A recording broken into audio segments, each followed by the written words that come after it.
because you sound just like my stepmom. It's crazy. Oh my God. I just realized that, like, if I would have not been adopted by my best friend's family, there's like a good fucking chance that my stepmom would have tried to send me to these ones. Like 1,000% my stepmom would have sent me to one of these if I went and lived with them and she knew about this shit. That is so fucked up. It's fucked up. So fucked up. It is just so damn fucked up. That's fucked up. And action. Action, Fallon. And then I sit still. Fallon, action. Oh my God. You guys, we were just sitting here talking about some things that I would like to do that Fallon was like, we should be recording. And I was like, I am not going to say that on the record because, well, yeah, here I go, you guys. I'm horsing real early into the episode. There's going to be a lot of that. Oh my goodness. We're not even into the episode and you're horsing. I know. It's just like I can't even express my true, real feelings about this. All of this because it's violent. Yeah, I can't say some stuff on recording because my feelings are violent, for lack of a better word.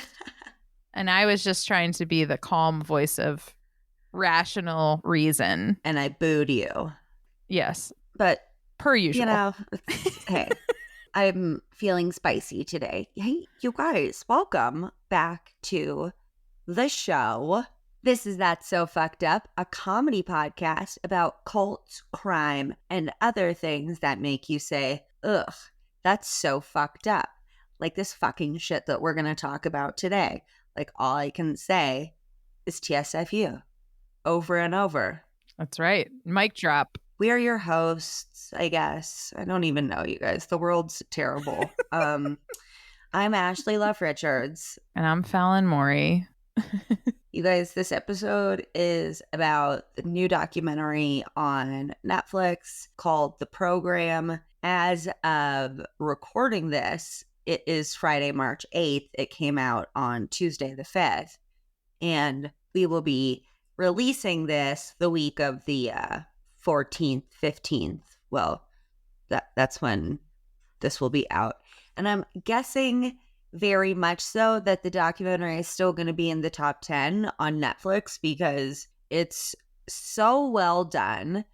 Congratulations to Catherine Kubler for making a fucking incredible documentary. And I believe it was her first one. I think so. Can't say that for sure, but I think, yeah. And I was going to kind of try to summarize it, but everything that she included was so important that I wasn't really able to do that. So, you know, sometimes we do a binge or bust. Sometimes we do a kind of summary of the case or a summary of the documentary with more details about the case. But for this one, I think it definitely just made the most sense to kind of give a replay of the documentary. For anybody who doesn't end up watching it, we may add some extra stuff along the way, but the documentary's so well done. It's so packed with incredibly important information.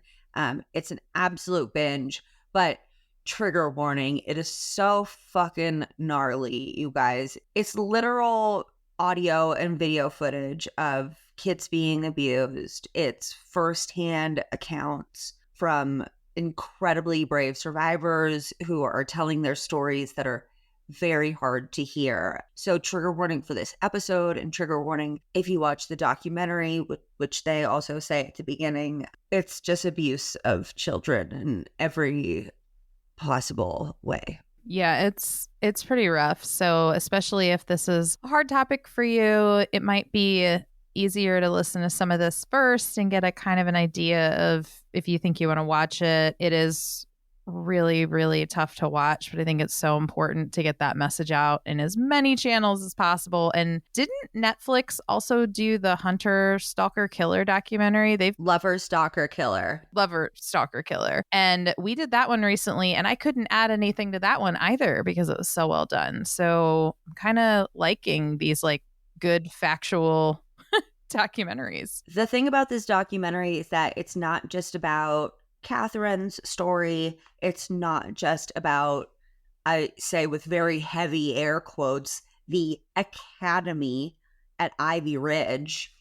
It's about the troubled teen industry, which is a multi-billion-dollar per year industry that's very much thriving, that is 1,010% the trafficking and torture of children. And Catherine says something at the very end of the documentary. It's a quote by somebody, and, you'll hear it in the third episode, but it's something along the lines of, child abuse is the business of anybody who knows about it. So now you know. Oh, I was like, dude, that's a mic drop of a moment. I feel, we've done a lot of work with Meg Applegate and Unsilenced. And, for a very long time, I have felt very strongly about exposing the troubled teen industry. It's an absolute heap of garbage. You introduced me to it because I hadn't heard of it. And I started looking into it and went down a fast rabbit hole. But it's something that is amazing that it's still going on in this country legally.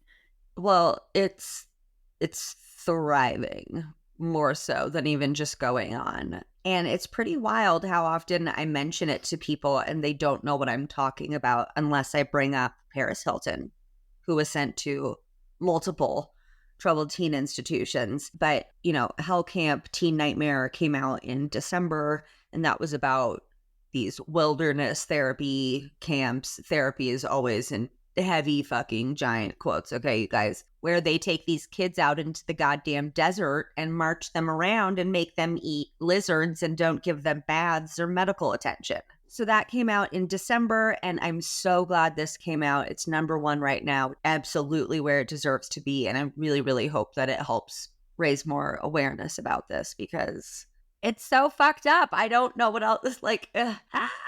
I think we just need to get into it. I'm beating around the bush. I think I'm just like, I don't want to.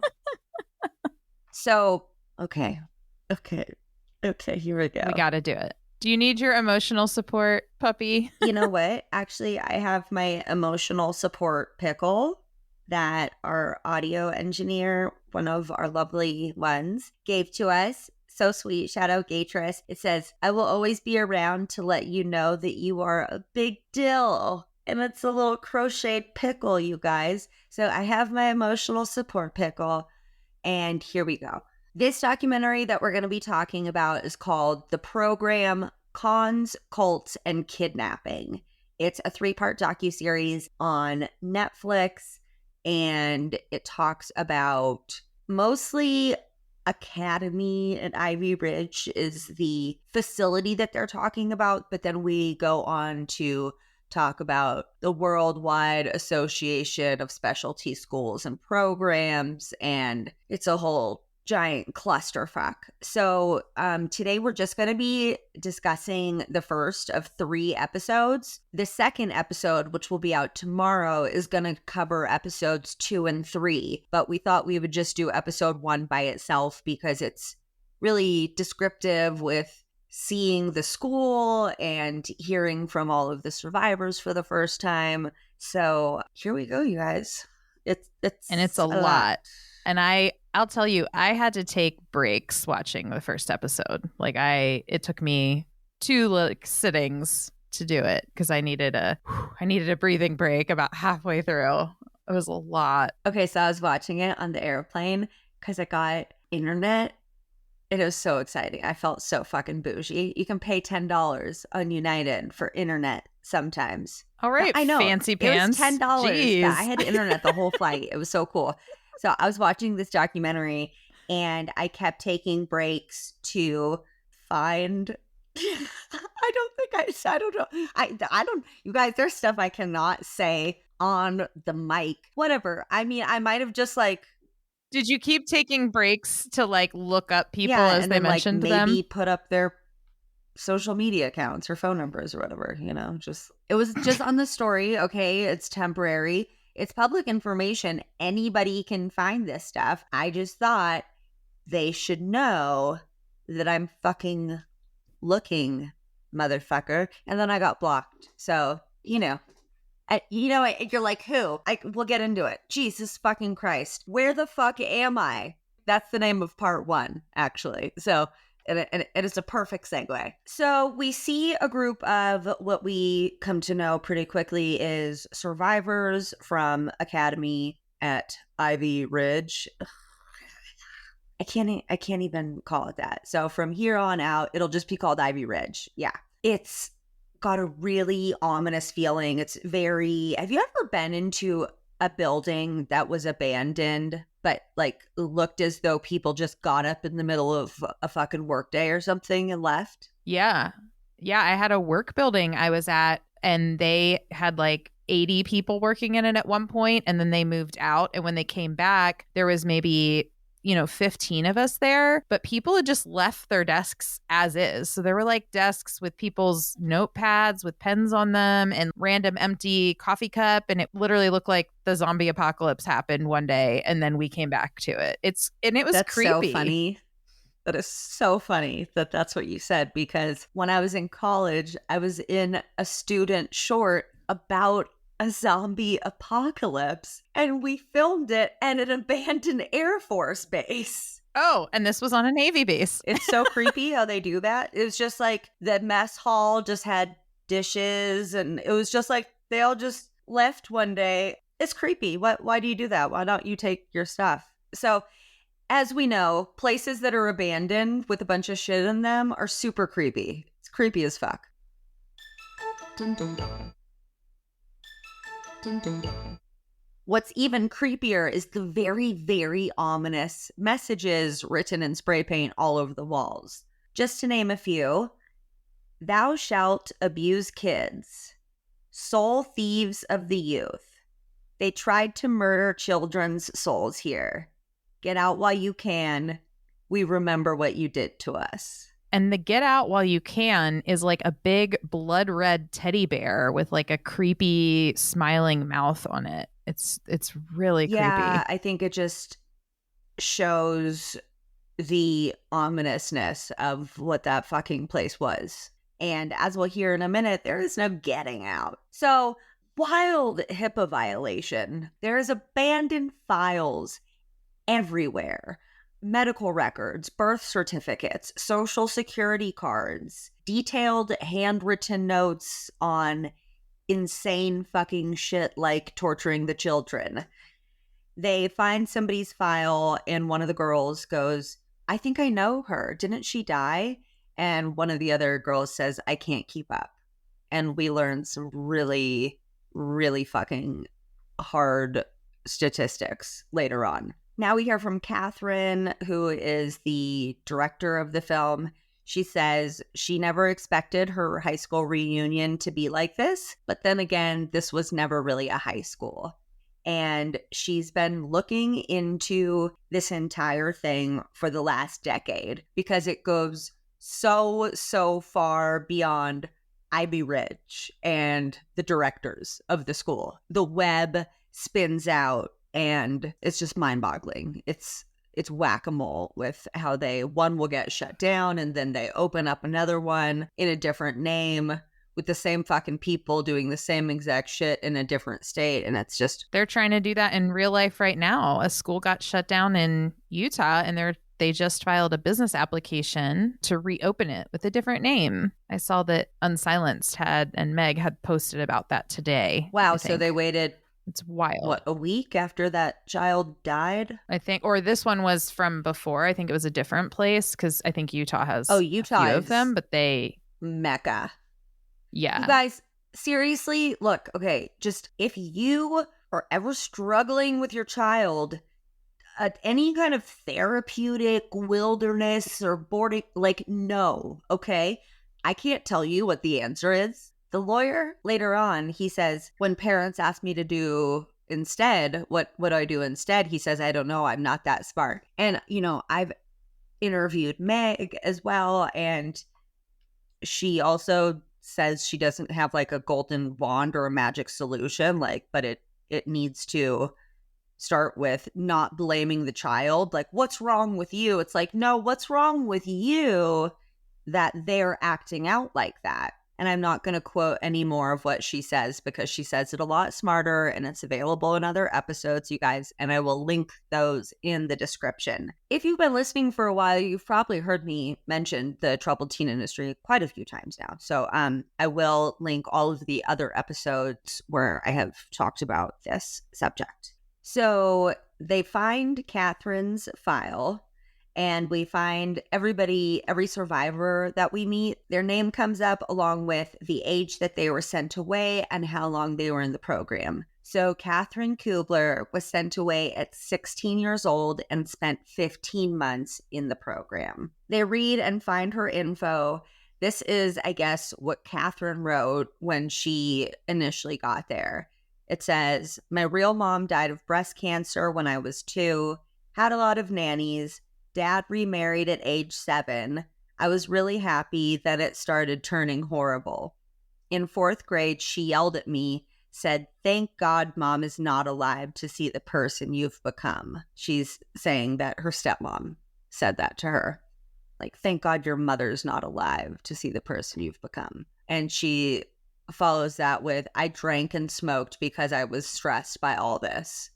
No shit, Sherlock. Yeah, it's kind of a lot when your mom dies when you're 2. And not only that, but dad took all kinds of home video to make sure that the kids would remember their mom. And mom was like very fucking loving and kind. So they see that they had this like beautiful, kind mother, and then literally have this wicked, evil stepmother. Well, I think they show a little clip with the stepmom, and it's so simple, but they're like, she says that she took a lot of video, and they're getting out of their car, and dad's like turns around and talks to the daughter, and stepmom is like, bye, and just like walks away. And they have her face blurred out, but I'm sure she was amazing. Yeah, definitely. Catherine says it was like kind of a real Cinderella story, and it sounds like it totally was. Wildly, because religion is never tied in. Catherine grew up in a conservative Christian family. She was heavily involved in church youth group, on the student council, a star soccer player, and a budding documentarian. She, in her videos and by descriptions from everyone else, was super outgoing and just extremely gregarious and likable, and just the last fucking kid that you would end up being sent to torture camp. Not that you would expect any kid to get sent to torture camp, because that's insane, but to be clear, folks, like the person that she became, the worst thing you see on any of her videos is like she's sitting very close to a boy. It's not like you're seeing kids shooting needles into their arms. Like they're like literally hanging out in front of somebody's TV set. Like that's the quote unquote person she became. And that warranted torture somehow. Fallon, hold on. You are leaving out a heavy detail. Okay. Oh. You're leaving out the part where mom died a week before Catherine turned 2. And then dad married the evil stepmom. You know what I'm saying? Shit got bad at home. And weirdly, as kids sometimes do, bad home life or not, she started acting out a little wild, and she begged her dad to let her go somewhere. She was like, please just let me go be anywhere but here with Jane, is the evil stepmom. And so in the middle of her sophomore year of high school, she transferred to a private Christian boarding school.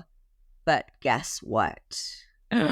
She got caught drinking Mike's Hard Lemonade. So I'm sorry, if the most egregious thing that you've done in your youth is to drink a slightly alcoholic version of a popular picnic beverage, then you're not exactly doing the hard stuff that should warrant like a one-way trip to, prison horror camp. Yeah. Which actually one of the survivors says that prison is like way better. 5-star Hilton hotel compared to this fucking place. So she gets caught with my card lemonade. It's a zero tolerance school. So she gets expelled, and her dad says, all right, well, I'm gonna drive up to get you. And then instead, 2 big men in handcuffs or with handcuffs show up and say, we're here to take you to your new school. So they go to Ogdensburg in upstate New York, which is so terrifying because it's in the middle of absolute fucking nowhere. It's like, if you can manage to escape somehow, like, okay, you have nowhere to go. It's just miles of forest and marshland and absolutely nothing. So, she arrives at 3 a.m. It's pitch black out. Staff greet her at the door, and she sets down her bags and turns to go back outside and get the rest of her luggage. And they physically pull her back and say, no, you can't go outside anymore. And from that moment on, she can't go outside anymore. She can't even look out a fucking window, which we'll get into. How absolutely terrifying would that be? Like, your basic human privilege to be out of doors is boom, revoked. Like that.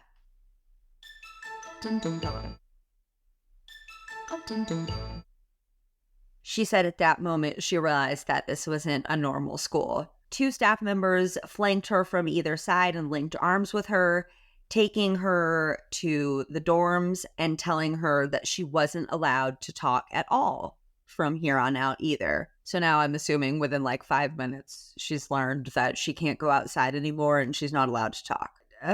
There's nothing I can say. The amount of fear that anyone would be experiencing, adult or especially a fucking kid, is just so insanely fucked. Catherine says that most people's first experience is hearing that door click lock behind them. Just know you're not allowed to go outside, and then you hear the click of the door and it locking, and that's like in the dark, in the middle of the woods at 3 a.m. And then as she starts to walk through the hallway on their way to the bathroom, it's lined with mattresses, with kids sleeping with their arms out wide. So with basically their wrists at the corners of the mattress, because any kids who were new or were on suicide watch had to be on mattresses in the halls with their wrists exposed so that they could watch them and make sure they weren't going to hurt themselves. So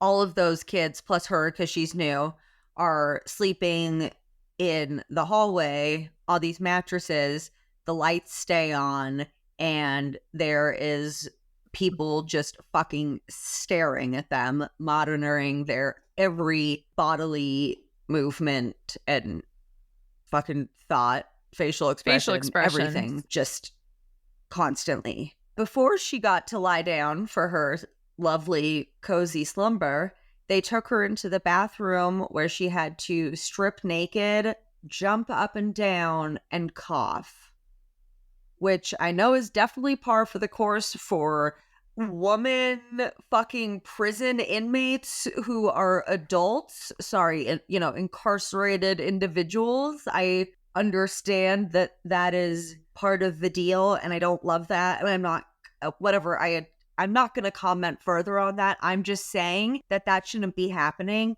to fucking 15-year-olds. Are you kidding me? Yeah. And especially as in one case where it was a male staff doing that to a 15-year-old girl. It's the sexual abuse at these places is rampant, amongst the every other kind of abuse imaginable. So they show a clip from a promo video, and I think that this, to me, if I were a person hearing this in a video, I feel like would be a red flag. It says, Ivy Ridge is located in a remote location to help minimize inappropriate distractions. Just a 6 to 10 hour drive away from major cities. That's all.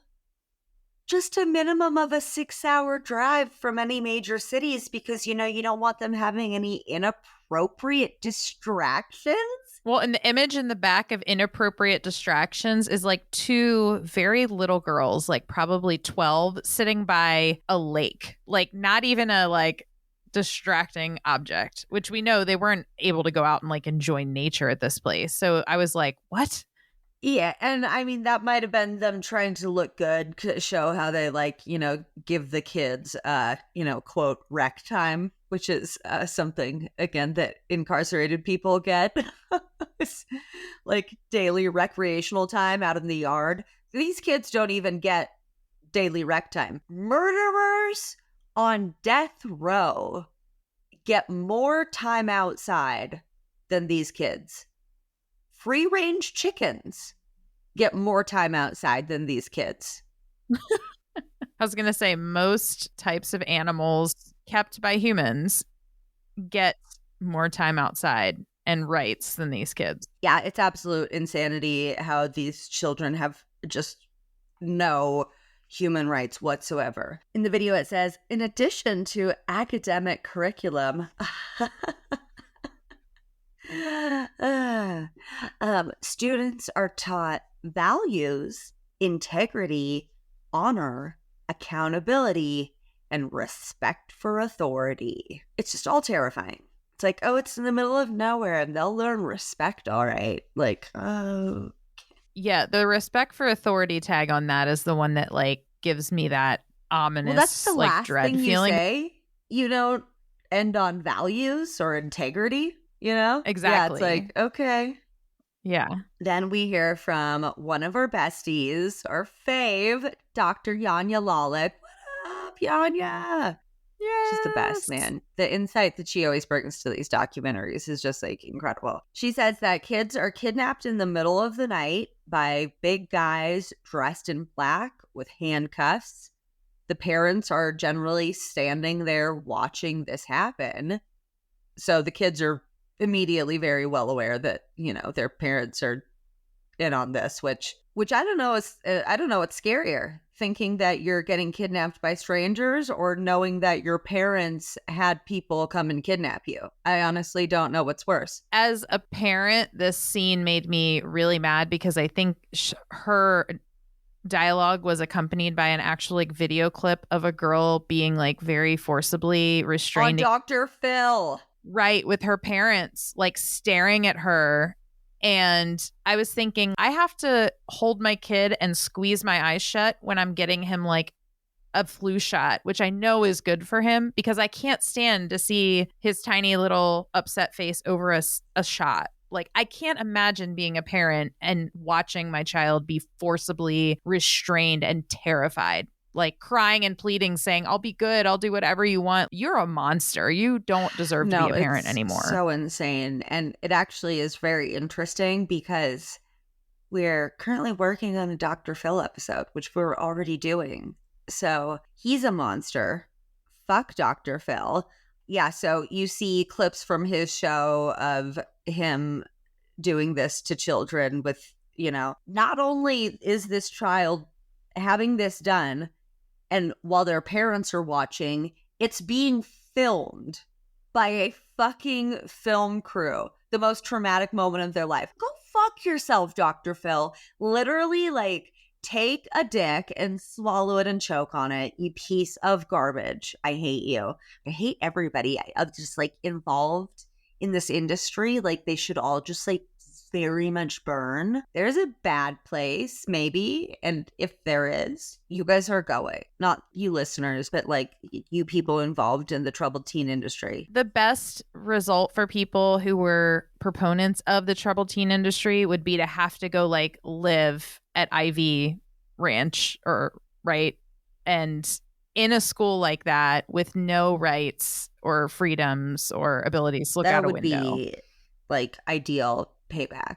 We meet Alexa, who was sent away at 15 and spent 22 months in the program.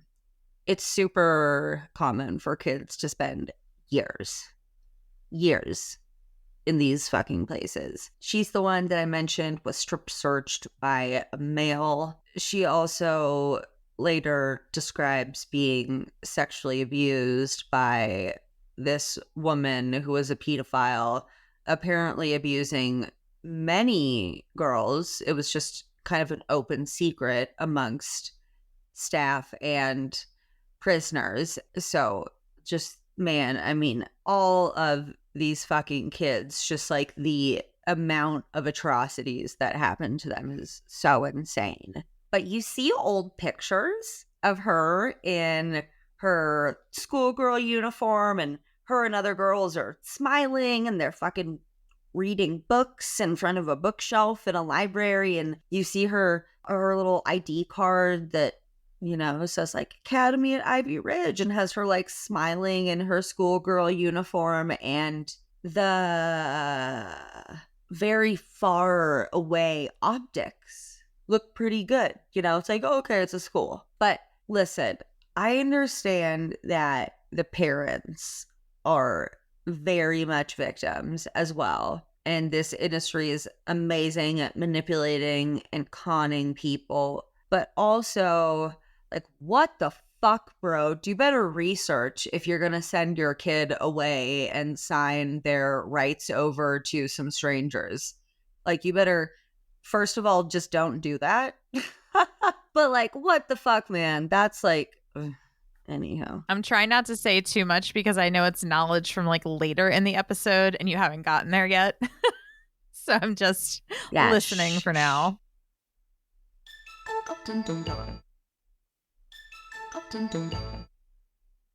So Catherine and Alexa had actually known each other from school before the program. Alexa said that Catherine was super bubbly and sweet and like very Christian and by the book. And so when she found out that she was there, she was like, what the fuck is she doing here? So when Catherine heard over the loudspeaker, upper level Alexa Brandt, she was like, I know her. And they're like, oh, you do? Okay, well, you can't be her friend.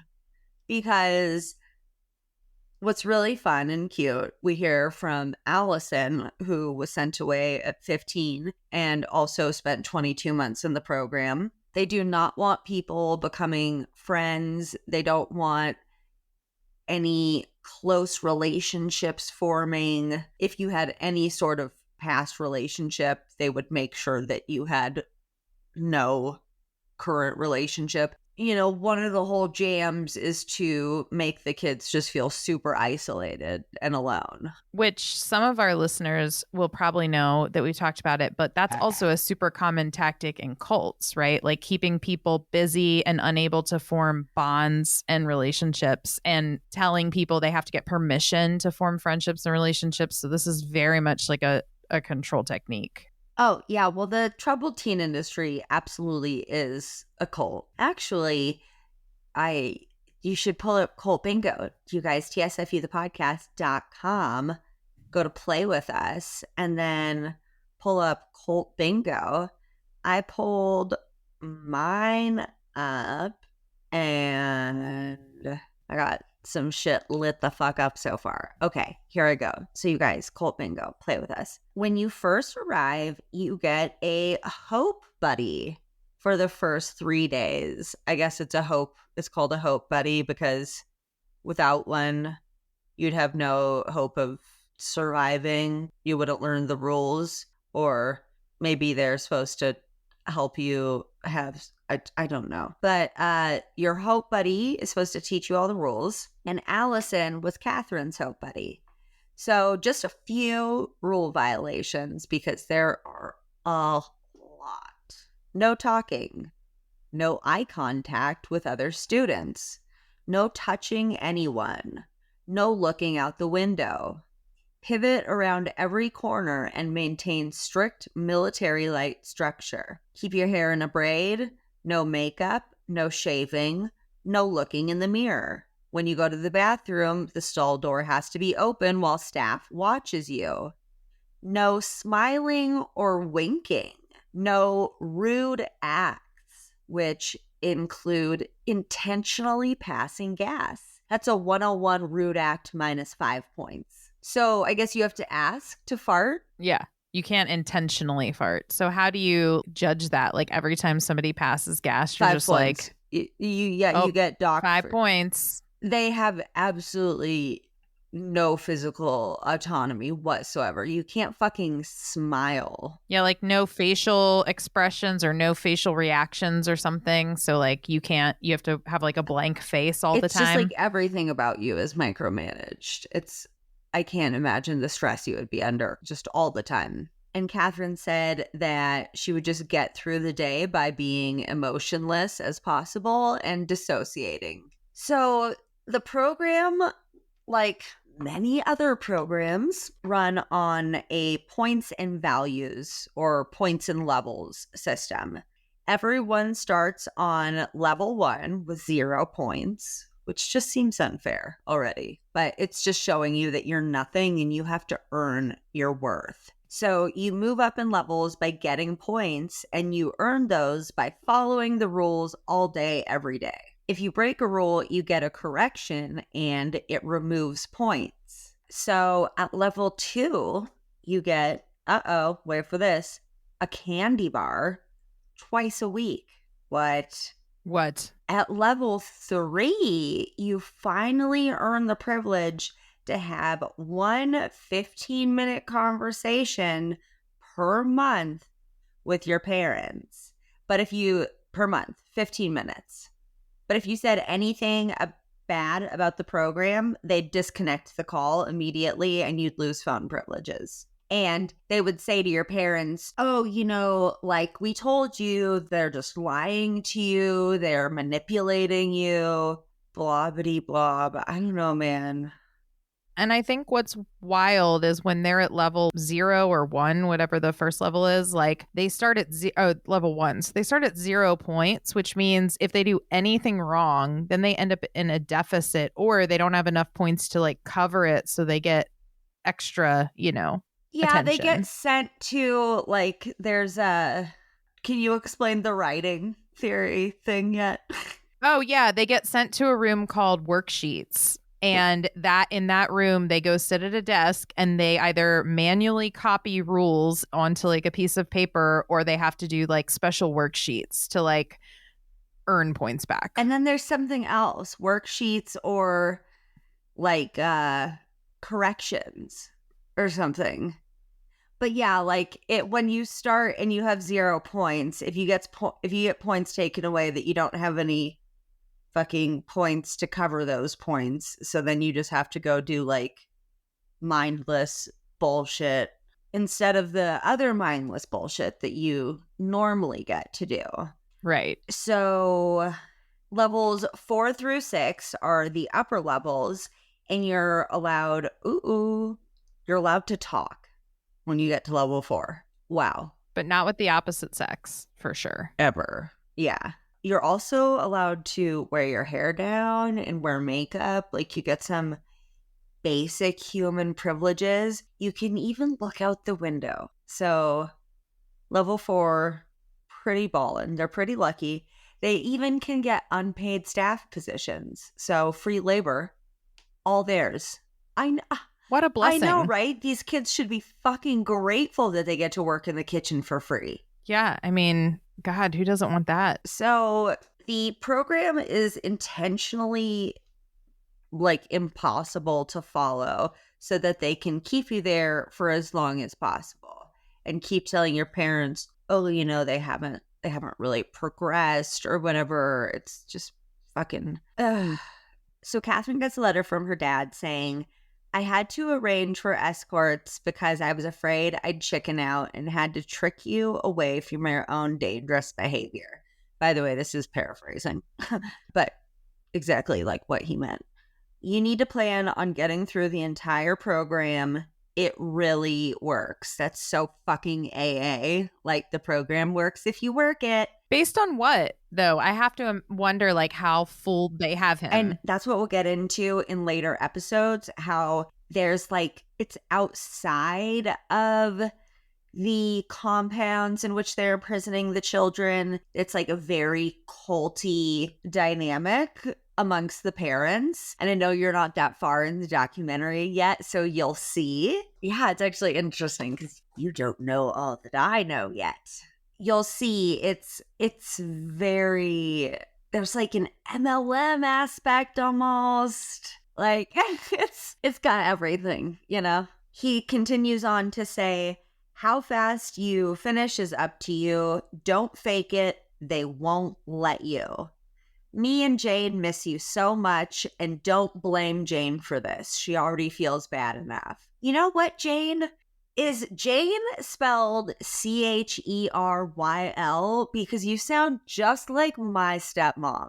It's crazy. Oh my God. I just realized that, like, if I would have not been adopted by my best friend's family, there's like a good fucking chance that my stepmom would have tried to send me to these ones. Like 1,000% my stepmom would have sent me to one of these if I went and lived with them and she knew about this shit. I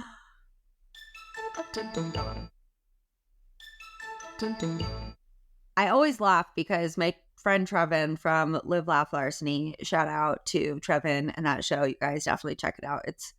It's produced so well. Like, Trevin puts so much TLC into every episode. Like, the sound engineering it's so fun. It's crazy. Check it out.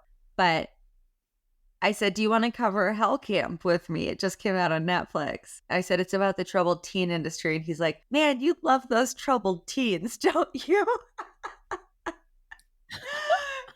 I know. And I laughed because I was like, well, I mean, I just do, I guess, because, you know, the poster for this show, it's devastating immediately. It's a picture of Catherine and in her uniform, and there's an excerpt from one of her letters home over her face on the poster, and it says, why am I not good enough to come home yet? And that just like hits me so deeply because I kind of grew up a little bit before I was adopted by my friend's family on kind of like the opposite end of the spectrum. Like, I did not end up with my mom or with my dad and my stepmom. I ended up with my mom, and she would never, ever send me somewhere like this. But she would be like, you need to stay with me because I love you. But then she would like abuse and neglect me. So like it was like a different kind of abuse but also that just made me feel like, why am I not good enough for you to like essentially to take the time to take care of me and love me like a parent should a child. So while I didn't get sent to one of these institutions, I very much understand that feeling of being a child who feels that they have to like prove their worth in order to be just earn basic love and loved care. By a parent, which is ridiculous because as a parent, like, you should just love your child regardless. With the fucking package, I feel, but hey, you know what? It's terrible here. And for Catherine, doesn't it? Maybe I'm not at that point yet, but doesn't she say that like the people at the institution tell her like, don't blame this on Jane because they are like, the stepmom says that she's going to try to blame it on her, and they say in their notes like, Jane admits to being borderline abusive, but it's not her fault. Yeah, so the note says that Jane admits being borderline abusive and says that Catherine will likely relay evil stepmother stories about her. It's like, well, yeah, wouldn't those be founded though if you're borderline abusive, you self-admitting fucking cunt, Jane? Yeah, if the cunty shoe fits, Jane. Yeah, you fucking bitch. I hate Jane. I have so much hate in this documentary. It's It's rough. So they were required to send a letter home once a week. And later on in the documentary, you meet Catherine's dad, and he's like elderly, and it's hard to not have empathy when he keeps saying, like, I really didn't know what was going on, and I am so sorry. But at the same time, you're like so mad at him because you're like, yeah, but you still did that. And you can really, really see Catherine's struggle with that. And that's one of the things that's so amazing about the documentary is it's about so many things. It's very much about her personal story and what happened to her and her relationship with her father. And it's very much about several other survivors' stories. And it's about Ivy Ridge, but it's about the umbrella of fucked up institutions that Ivy Ridge lives under. And then it's about the troubled teen industry as a whole and complex trauma. And it's just, it touches on so many things. It's cuckoo. It's so good. But okay, what's wild though is because later on in the documentary, the dad's like, yeah, I just I didn't know how bad it was. And she's like, I read the letters and I told you. She says some pretty negative stuff in the letters. She says that she's not allowed to talk. She's not allowed to have anything except for 2 pairs of pajamas, her uniform, toiletries, a letterbox, and a photo album. She says that if she talks to anyone, she'll lose all her points. The door is always open and the lights are always on, and that she hates it there. So, did you not know how bad it was? Because that sounds like prison to me. And that's not, obviously, that's just a snippet of what she said, She was surprised that actually some of the letters that were sent, she was even allowed to send because they made the school look really bad. But I guess they pretty much did get sent. But if they talked shit, she got points taken away. So, you can send it, but that's minus 50 points, bitch. Because then when they hop on the phone with Pops later that week, they're like, yeah, well, Catherine, she's such a fucking liar. She's always up in here trying to manipulate everybody, playing the victim because her mom died when she was 2.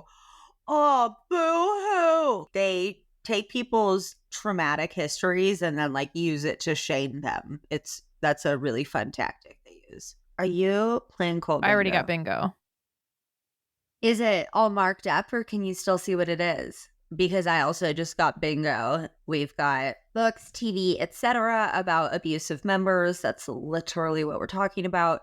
Charismatic leader, because these people can just obviously con parents out of hundreds of thousands of dollars and years of their children's lives. Penalty for leaving. I mean, you can't go outside. Obviously, you can't go anywhere. And separation of family members within. For sure, there's not allowed to have any relationships. If you're a brother and sister put in there, I know for sure you're getting put to opposite sides where they never talk to each other or see each other. And I don't know about sisters, but I assume that they would separate them because they don't want you having any sort of comfort. God forbid you as a human and child have any sort of comfort in this world since you're a lying and manipulative fucking drug addict, crack whore cunt.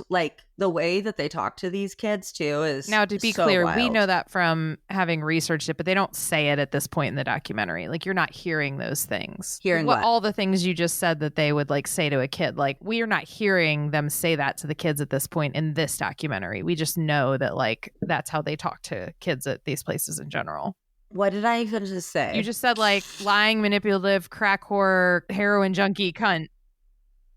We know from all research in every documentary about the TTI that they call the kids liars and manipulators because that's their immediate fucking blanket card for, well, you can't believe anything your troubled teen says. They're a lying, manipulative, fucking troubled teen. You can't trust them.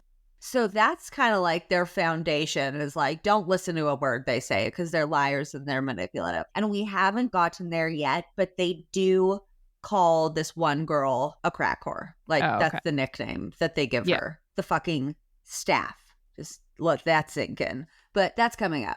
We find out that they are literally never allowed to walk outside. Even walkways from building to building are enclosed. And reminder, they can't, for the first 3 levels, look out the window. And some of the computers for their fucking bullshit little homeschool curriculum that they do are literally in front of windows. Like, it's fucked up. I think it's Catherine says that, like, it's setting you up for failure. Like, what the fuck, man?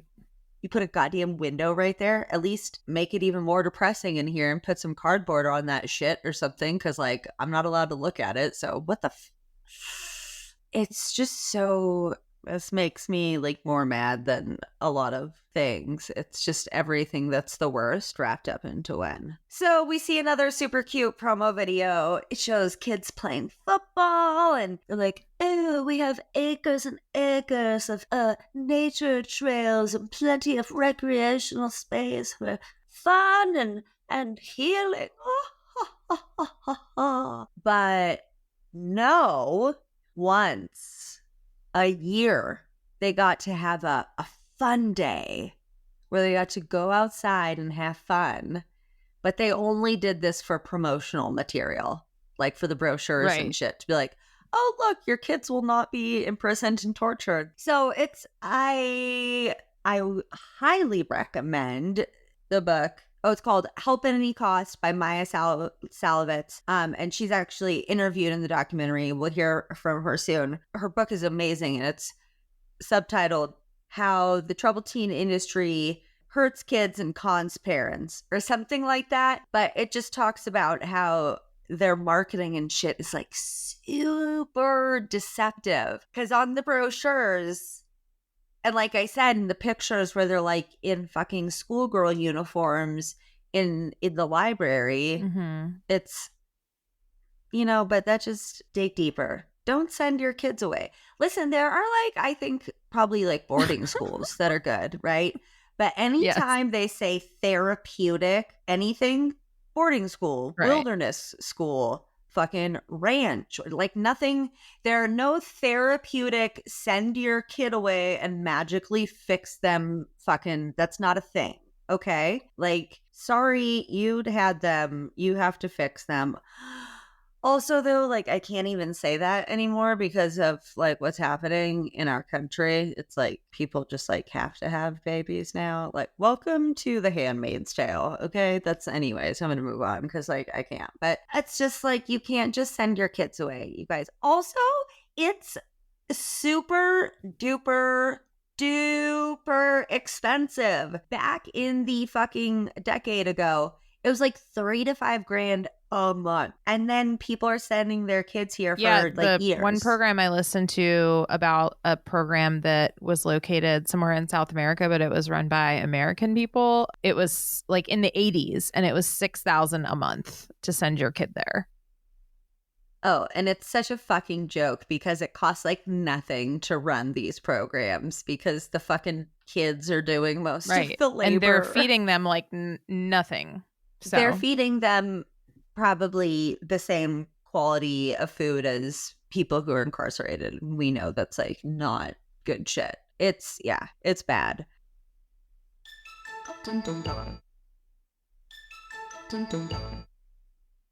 Diana, who, it's heartbreaking, who was sent away at 15, spent 3.5 years in this shit. I know. Like, what the fuck? You fucking fucks her parents. Like, fuck you. Like, what the fuck, man? That is so much of her childhood. I'm going to keep going. She said that she just refused to go along with things. She was like, this is fucked up. This is a cult. Well, you guys, I can't do this. And she said she thought everybody probably thought she was super annoying. Just shut up, put your head down, do your time, you know? And she's like, this is fucked. So she said that it became like a game for staff to try to break her, because that's what you should do to kids. So when she wouldn't follow rules, she would get sent to, intervention. That was so if you're on level 1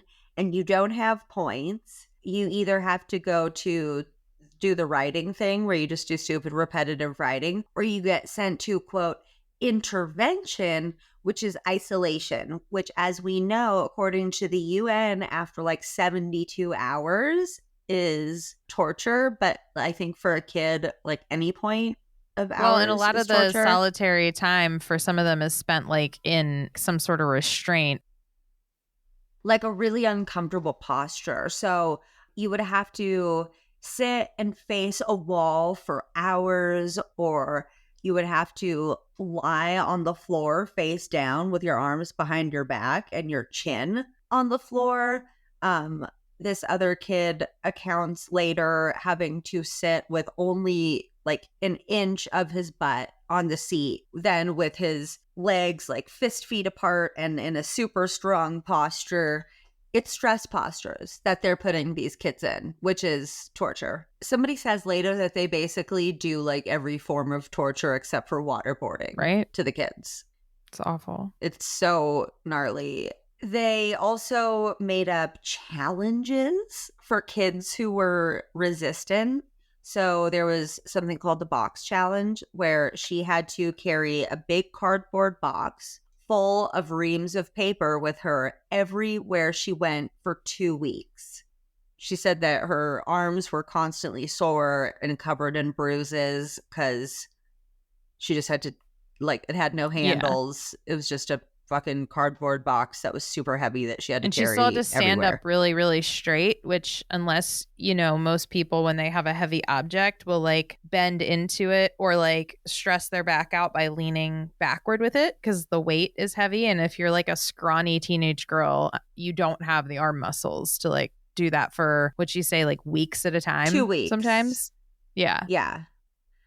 So Amy Ritchie, who, this isn't in the documentary, this is a little Ashley side research. Amy Ritchie, who after this went on to found her own TTI facility called, I think, Sunset Bay. She was the director of girls at Ivy Ridge, so she is overseeing all of this. And now it's super cute. She's living in Costa Mesa, working at the Disney company and running a life coaching practice that's geared towards helping struggling families. Shout out, Amy Ritchie. Good job, Amy. Way to make your dreams come true. You're a terrible person, and I hope you get fired from Disney once they learn that you are an abusive person. Maybe I should call HR. I don't see anything wrong with that. Why couldn't I call HR? Or just like make a post and at Disney, you know? Yeah, you know, all I'm saying is I just don't think that she should be gainfully employed or have a fucking life coaching practice where she's helping families. Bitch, you are the last person that should be helping anybody. I was just curious. Okay? I looked up, and I think you'll be happy to know somebody posted that thanks to Ogdensburg, New York residents, we learned that Amy Ritchie was escorted from the premises by her employer yesterday, and she no longer has access to vulnerable institutionalized people. Yeah. That was posted a day ago. Dude, I 100%, as soon as I learned about her in the documentary, went and looked her up on LinkedIn, found where the fuck she was working, posted it on our story. Well, I'm sorry. It's like the Nazis. We're going to find you and punish you, you fucks. Yeah. You know what? Allegedly, okay? Let's just... Allegedly? I am not going to do anything. I didn't do anything. Like, might I tell people where Amy Ritchie works? Sure, but I didn't do that. I mean, I did, but it's readily online, and I didn't say to do anything about it. But she got fired. That's great. That like really actually makes me really happy. So journalist Thomas Houlihan, which I think is an amazing last name, was writing a series of articles for the United Press about the program, but they are, as usual, very successful at keeping things quiet. We hear another excerpt from a letter from Catherine. She says, "I'm so sick of doing the same thing every day. I want to be able to talk and to be able to go to the bathroom without a staff member and to be able to look out the windows." And she lists having the comforts of home. Like, I want to be there for Christmas and to like curl up in my bed when I don't feel good. And it's so like really sad. sweet, innocent stuff. She's not like, I want to come home and listen to my death metal album collection. She's like, I want to come home and watch I Love Lucy and Leave It to Beaver with my sister on TV. Like, all this really like super innocent little girl stuff. And then this just fucking kills me. She says, "What is it that's still wrong with me that you want me to change? Obviously, something about me isn't good enough for you yet because you're still keeping me here. Please just tell me what you want me to do and I'll do it. Give me a chance." How do you fucking read that and then like go on and not with your immediately goddamn jump day? in a car and drive 10 hours and get your kid? Yeah.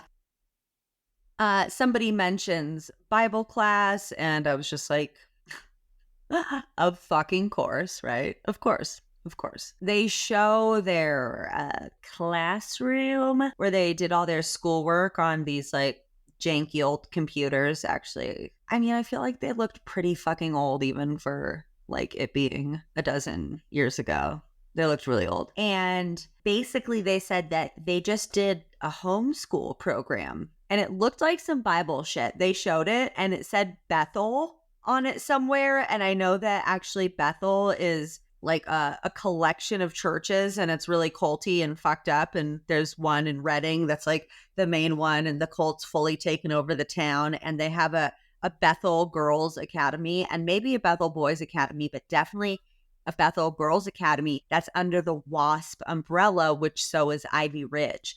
Dude, it's like so goes all the way to the top with this. It's crazy. And she does such an amazing job connecting the dots, as we'll see later in the documentary. She said that they would just do quizzes over and over until they passed. And what they could get as far as education was they could raise their hand and ask a question and get 5 minutes. And that was their entire teacher. educational like experience that they were allowed. Yeah. And they're handing out high school diplomas for this, which was not legitimate. They might as well just all. have shipped them in a whole box of wisdom booklets from, you know, the IBLP and had them learn about slut shaming and how many cups of flour Beth needs for her pie.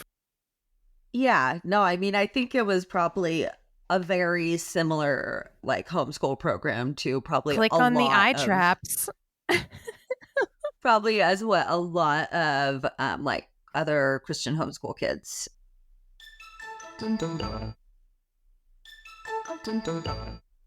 So, you know, they called this the boarding school of the future, but really it's what is called a behavior modification program. Jason Finlinson, who is or was the director at Ivy Ridge, is like none of the people running this shit they're just not, you know what, there's nothing wrong with being uneducated. I understand that a lot of people have a lack of access to good education, especially sadly in our country. It's like insanely fucked. And, you know, but these guys act like they're super smart and they're really, really dumb. There's a YouTube video of him explaining, having the audacity to be explaining to us laymen what a black hole is.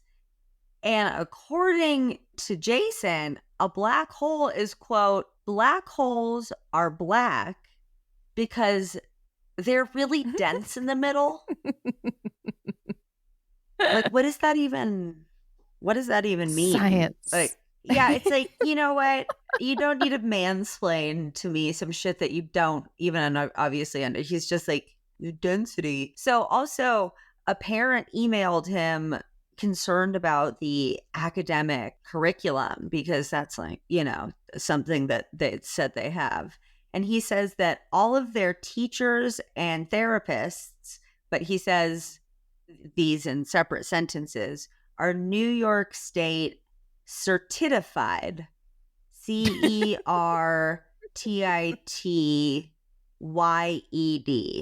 We're pretty titified. Certidi?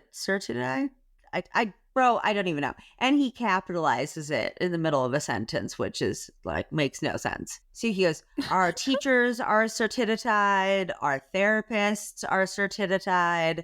You should have no worries. It's like, well, now I'm very worried. And then you're going to see a lot of this, which is just like big old red flag too. Jason's, a lot of keeping it in the family going on. Jason's little brother, Jake, was made head of academics and, fun fact, banned several books because that's a good thing to do. Information control, baby. And he said, but, students aren't really here for academics anyways. They're here to work on themselves and their families. So he's like, who cares? Okay, academics, schmacademics. That's not what we're here to work on. They don't need high school educations to get along in the world after they get out of here. It's wild how little fucks. I feel like there's so much of me just like sighing and just being like, yeah, I don't know what to say.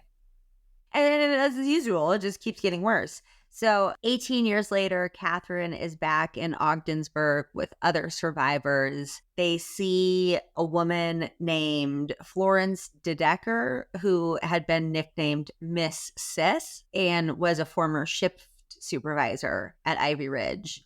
She would sit at her desk and just like command shit. They make a joke about how she was like a very thorough strip searcher, and these survivors have obviously used dark humor as like an amazing coping mechanism, but it's like, right. What the fuck? She was a thorough strip searcher.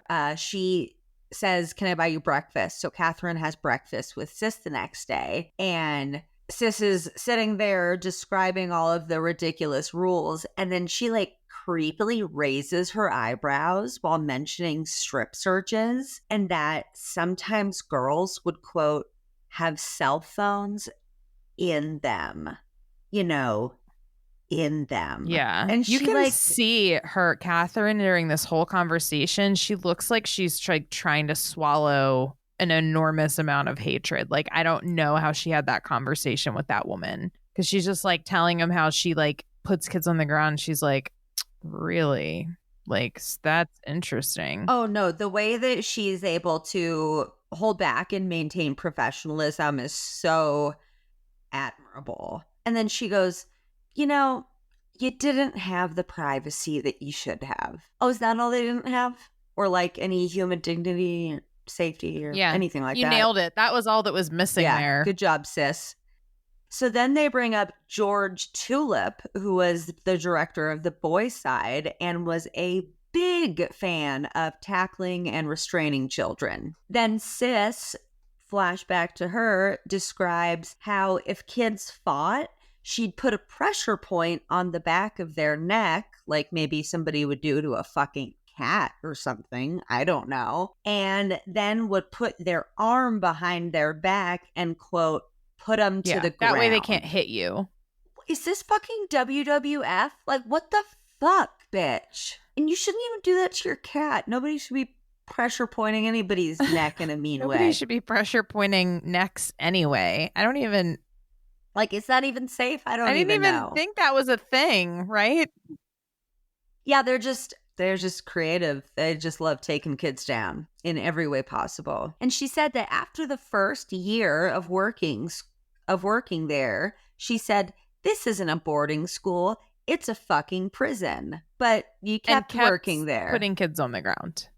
And then Catherine says, oh, the food at this diner is better than the food was up there. And Sis says, yeah, I don't know how you all ate the food up there. It was so gross. I never could. Well, they never didn't have ate a up there. Place. It's like, what? So we didn't starve to death. Like, are you kidding me? They find all these files and see that George Tulip had put, I don't know if it was different boys or whatever, but he had done over 200 restraints on these child victims in 1.5 months. And they're documented. They're like fully signed, sealed, dated, delivered confessions of child abuse. Like, yes, I, George Tulip, restrained this child on this day. X marks the spot. So now we meet Sean, sent away at 15. He spent 2 years in the program. He finds a bunch of archival footage from security cameras. It's super fucking hard to watch, as you know. It's footage of the boys being abused because there was not security cameras on the girls' side, which I think is an entirely different kind of fucked. But it shows just really violent restraints taking place, kids being thrown across the room, thrown to the ground. It shows one kid being picked up and like literally being choked by the neck and picked from up both sides by a giant dude and like carried by the neck. And it's like a tiny kid too. It's not even, it looks like a like scared small 11-year-old boy, not like a big kid. No fucking need for that. And then we find out that there's a no camera room. So it's like, that's what they were doing on camera. If they really just wanted to fucking beat the fuck out of you, they would take you to the no camera room.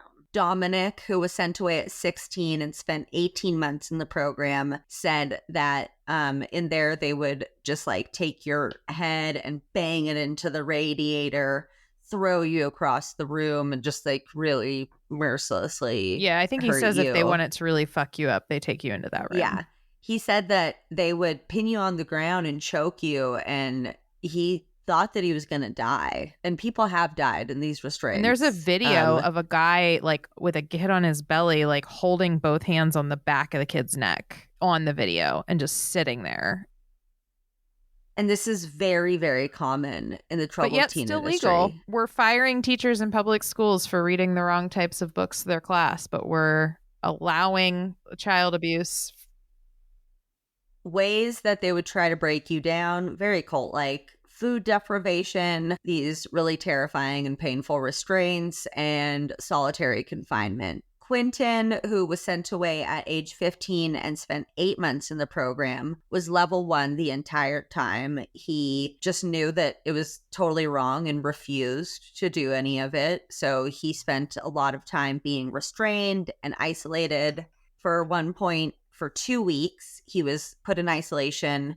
Each day he was given 2 pieces of bread and 8 ounces of milk. And all day he would have to stare at the wall, sitting at a desk in a stress posture. And if they pointed at a brick and said, "What brick did I point at?" and you didn't know, they'd add 2 more hours. And as he's recounting this, he is like shaking and crying. You can tell he's having like a full fucking trauma talking response. And he starts to like slowly just lose it. And I love what she does for him at this point. I know. I love it so much. This is so great.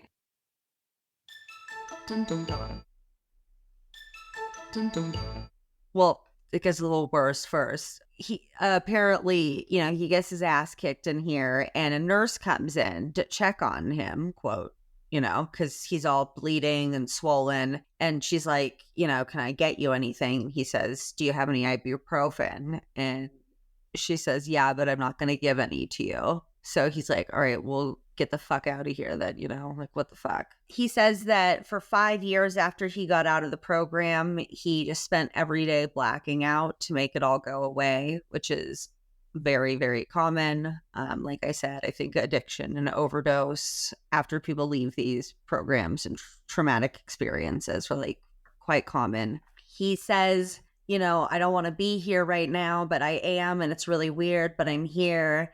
And then Catherine says, "Yeah, but you know what? This time you can leave."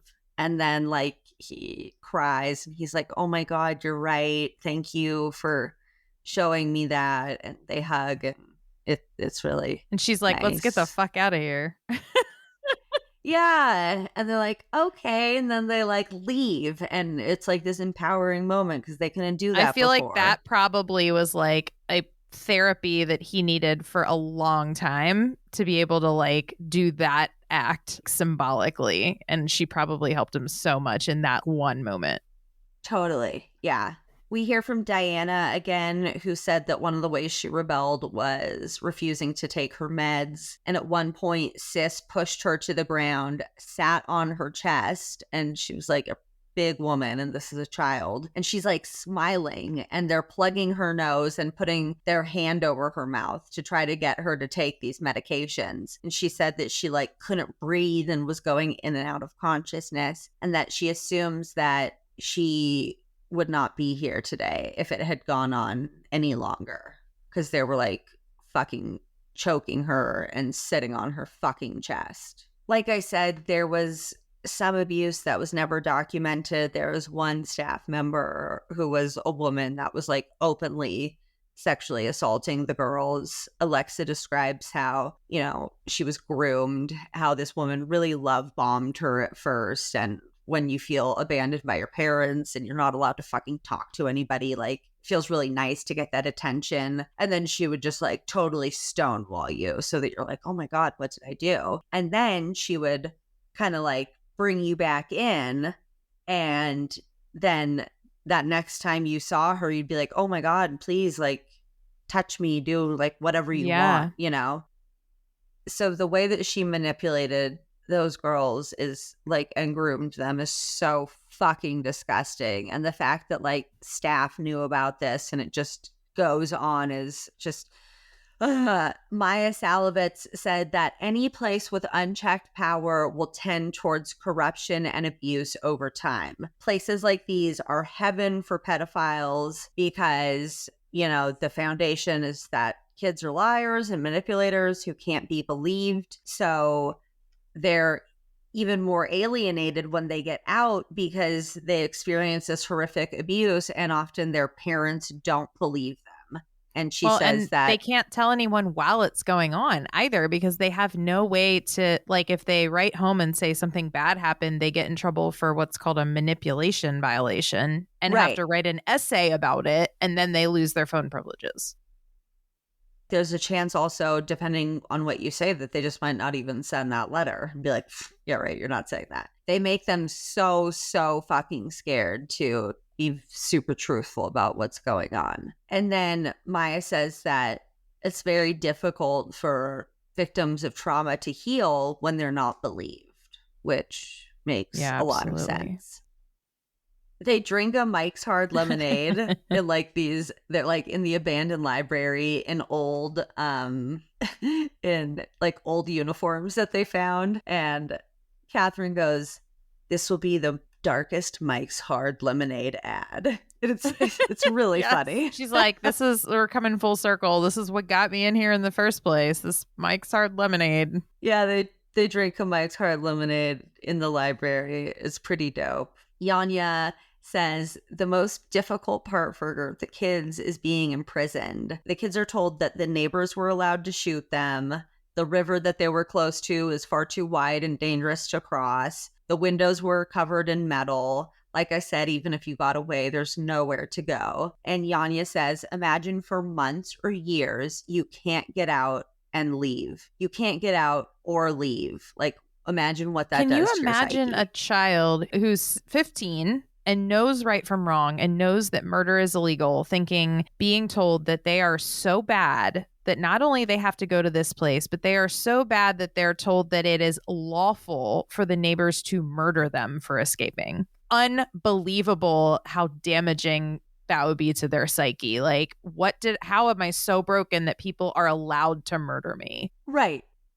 They can just kill me. And again, with the brokenness, we hear another, it's so well edited. Another part of a letter from Catherine. It says, "I hate being in a program for the holidays, wondering if my parents even remember me. Tell me what I'm doing wrong still. Why am I not good enough to come home yet?" And it's just like, she says this repeatedly in letters. Like, what's wrong with me? What do I have to do? Why am I not good enough? When will I be good enough? And that's kind of what the troubled teen industry does, is convinces kids that they're worthless. They say that the worst part of the psychological torture is never knowing when you're going to be able to go home, thinking that your parents will want you home for Christmas or for summer, but then they don't get you and you realize that, oh, they don't want you. And to be put into captivity by your parents and told that they don't care about you is just a giant forever mindfuck. So one day a bunch of new kids show up. They're from Casa by the Sea, which is a sister program. Now we hear from Nikki, who was sent away at 17 and spent 1 year in the program. She was having a hard time with addiction, so her family shows her a Casa by the Sea brochure, and it looked all happy and great, and, she really needed help. She had attempted suicide multiple times. She was addicted to heroin, and she said, okay, I'll need help. I need help. I'll go there. So when she got there, she was coming off of heroin, and they just threw her in solitary confinement. And coming off of heroin, from what I've heard, is a very, very nasty, very painful process. I heard it just feels like you're dying. And it's you can dangerous. Die if you don't receive medical attention. It's why people who are voluntarily rehabbing go into a medical facility to get assisted off of heroin, and why they have methadone clinics to get people off. And they just leave her in a small dark room to alone. Go through this no on lights, her own. No food. And, she defecated on herself, which is definitely something that fucking happens during that time. And they just let her sit in it for days. She said that within the first few days, you just lose all of your dignity. And she's crying and saying, I just can't believe that I was purposely abandoned by my family because they gave me a brochure and said that I'd be okay. So Casa by the Sea was shut down by the Mexican government because even they were and a couple other countries are yeah, you can't do that to kids. Are you guys fucking out of your minds? So a ton of the kids from Casa were sent to Ivy Ridge, which they're all under the Worldwide Association of Specialty Programs, aka WASP umbrella. And there were programs in Jamaica, Samoa, Mexico, Czech Republic, and Costa Rica. And Czech Republic, Costa Rica, and Mexico all shut down programs due to the abuse of children. They were all what? You can't do that here. Yeah, and if you're listening to this and you're okay, and you're still not convinced, the article they show from the Czech Republic showed children in small dog cages in the background of the documentary. There was one, I think in Costa Rica or something, where they, in the hot ass sun, just have these kids, walk these fucking dog kennel tracks all day or something. They're treated worse than animals. So it's overcrowded. There's mattresses on the floor. Viruses and pink eye and foot fungus and all this shit is running rampant. And so is medical neglect. So the boys decide to start a riot. They basically riot thinking that if they destroy Ivy Ridge and all the fucking shit there, that they'll have to close the facility and that'll be that. So Quentin he's smashing out light bulbs. Everybody's chanting, fuck Ivy Ridge. He's come on, guys, this way, let's go. Crash all the computers or whatever. But he said that everybody just ran to the kitchen. And Catherine asks why. And he says, because we were starving. They were fucking starving. They had a chance to run out of the open fucking doors. Literally, the doors were open. And they went to the kitchen. And then we hear from Juan, who was sent away at 15 and spent 21 and a half months in the program. He says police and border patrol were outside. They threw a smoke bomb inside. You hear a fucking TV newscast saying students smashed windows and attacked staff. It's oh, yep, the students are the villains. They're attacking the staff and ruining property because they're terrible children. And then it says that 30 students fled. And it's yeah, that's not a red flag to you guys that these kids are fleeing into the middle of the woods because they so badly don't want to be at this place. So I said, Quentin goes to jail along with, I believe, 12 other students who were charged with rioting and face criminal charges. And he said that jail was fucking freedom. It was like a 5-star Hilton hotel. He absolutely loved it. And then the documentary goes into what we're going to be talking about in the next episode, but I'm not going to get into that because we're going to do that next time. So you guys, I know this has been a long one, but I just like every fucking detail felt super duper crucial. And the next 2 episodes will be a bit shorter because, you know, we won't be introducing a bunch of new characters as much as we have been, and not so much description of, you guys kind of, I think, are getting a pretty good idea of the setting. I do really highly recommend watching the documentary, honestly, but it is a lot more intense than hearing me retell it. Right. Would you agree? 100%. It's something like really visceral, especially when they pull out the video footage and you have to see that. I mean, these are little kids. Like, it's hard to watch. Yeah. So I'm just in awe of these survivors and their strength and their bravery coming forward to talk about this. And I want for as many people as are, you know, okay to hear it from them.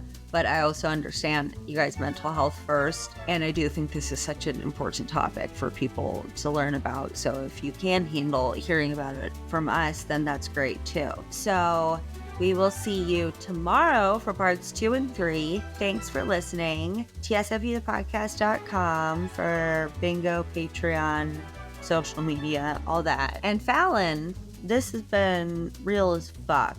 Like, really real. Like, real fucked up. Thanks for sitting with us, guys. Bye.